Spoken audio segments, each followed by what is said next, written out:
31 Juli lalu ya dihebohkan bahwa presiden mengeluarkan haknya ya atau kebijakannya sebagai bentuk konstitusional ya, di mana memang presiden dalam kondisi memberikan pengampunan ya itu diberikan hak oleh undang-undang ya.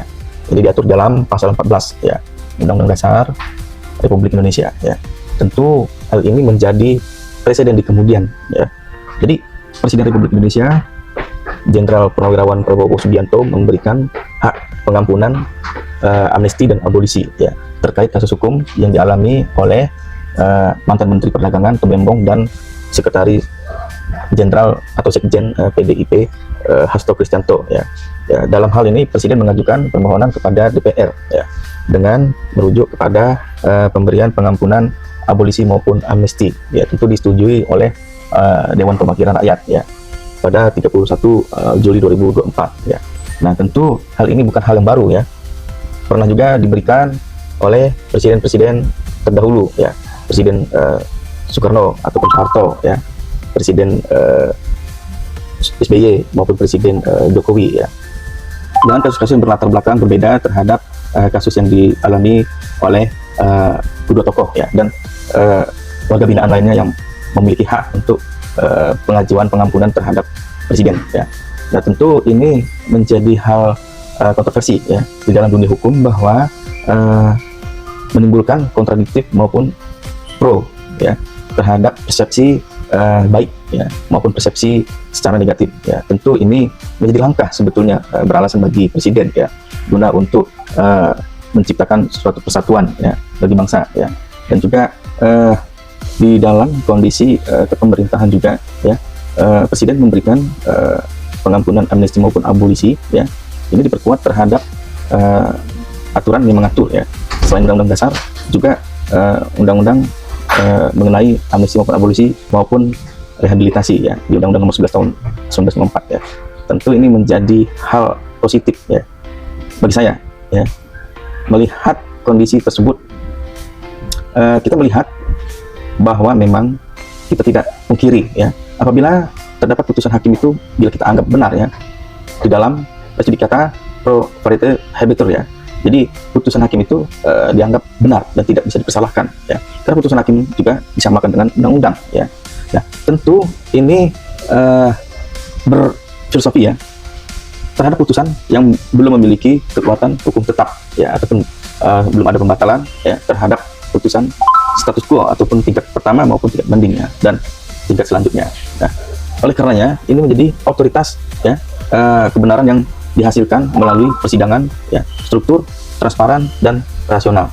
Nah, tentu kita harus menghormati asas ini ya untuk menjunjung tinggi supremasi hukum ya demi kepastian, kemanfaatan dan keadilan hukum di Indonesia ya.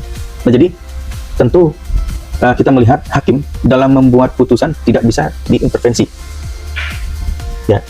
Oleh karenanya sifat daripada kemerdekaan ya dan mandiri dari intervensi baik dari pihak manapun maupun kekuasaan eksekutif maupun legislatif ya maupun masyarakat itu sendiri. Jadi ini perlu untuk menjamin terwujudnya peradilan jujur dan adil sehingga memenuhi kepastian hukum masyarakat yang berdasarkan hukum yang berlaku ya. Kita melihat dari kondisi tersebut ya, hakim juga wajibnya didahului dengan ucapan demi keadilan berdasarkan ketuhanan yang Maha Esa ya. Ini bukan sembarang sebutan diirah-irah dalam membuat putusan ya. Ini bersandarkan terhadap undang-undang ya. Juga tidak boleh mengabaikan suara hati nuraninya ya demi menguntungkan diri sendiri, memberikan kepuasan penguasa, menguntungkan kaum powerful atau secara kekuatan politik dan ekonomi demi menjaga kepastian hukum dan kewibawaan hukum. Juga mengandung terhadap prinsip ius curiae novit ya sebagai asas yang tentu memiliki tahapan mekanis di dalam penanganan suatu perkara misalkan pidana ya. Nah, dalam pemeriksaan ya kita semua masyarakat hukum ya ini mengenal penyelidikan dan penyidikan ya baik di polisian maupun di kejaksaan serta di lembaga KPK ya. Tentu di dalam ius curiae novit ya kita melihat di pasal 10 yang Undang-Undang Kehakiman, jadi memiliki tugas dan kewenangan hakim itu secara umum ya untuk menerima, memeriksa, mengadili, memutuskan dan menyelesaikan setiap perkara yang diajukan kepada hakim ya. Dalam hal menerima perkara bersifat pasif atau menunggu sampai ada perkara yang diajukan pada hakim di pengadilan atau mencari keadilan ya. Nah, kita melihat kembali ya. Jadi hak ataupun kewenangan prerogatif presiden ya terhadap pemberian amnesti maupun abolisi ya. Ini bukan hanya saja dalam abolisi dan amnesti, presiden juga memiliki hak prerogatif pemberian gerasi maupun rehabilitasi ya. Dan tentu di sini memiliki mekanisme khusus yang diatur dalam sistem hukum Indonesia ya. Jadi presiden juga ya tentu memegang kekuasaan pemerintahan sekaligus kekuasaan khusus ya, memberikan pengampunan dalam bentuk-bentuk yang disebutkan ya, amnesti, abolisi, gerasi maupun rehabilitasi ya. Tertuang juga dalam pasal 14 ya Undang-Undang Dasar Republik Indonesia 1945 ya.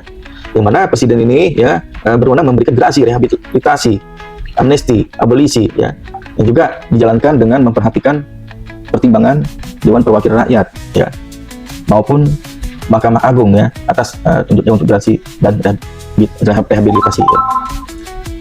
Tentu kita melihat dari khususnya gerasi di dalam pasal 14 ayat 1 ya, hal ini ya didelegasikan kepada Undang-Undang Nomor 22 Tahun 2002 ya, gerasi dan Peraturan Pemerintah Nomor 67 Tahun 1948 terhadap gerasi, sedangkan amnesti dan abolisi juga diatur di dalam Undang-Undang Darurat Nomor 11 Tahun 1994 tentang amnesti dan abolisi yang bersifat emelik ya, atau sekali selesai, karena hanya berlaku untuk subjek yang tercantum pada pasal 2 undang-undang tersebut ya.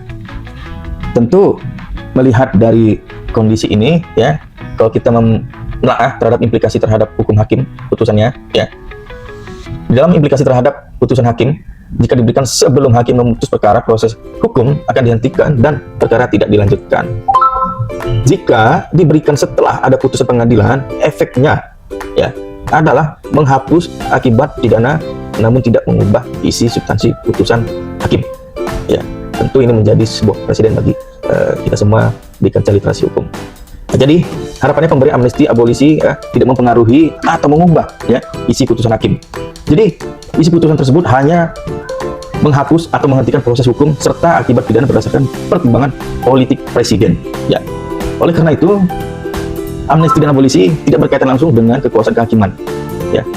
Hal penting ya perlu dipahami dan cermati, pemerintah sebaiknya segera merumuskan dan mengesahkan ya peraturan yang secara tegas mengenai amnesti dan abolisi sesuai dengan perintah amanah pasal 14 di Undang-Undang Dasar 1945. Hal ini penting untuk mencegah kebingungan ya di dalam tataran hukum serta meminimkan pro dan kontra di tengah masyarakat. Mungkin demikian, sekian literasi hukum. Mudah-mudahan dapat dipahami. See you.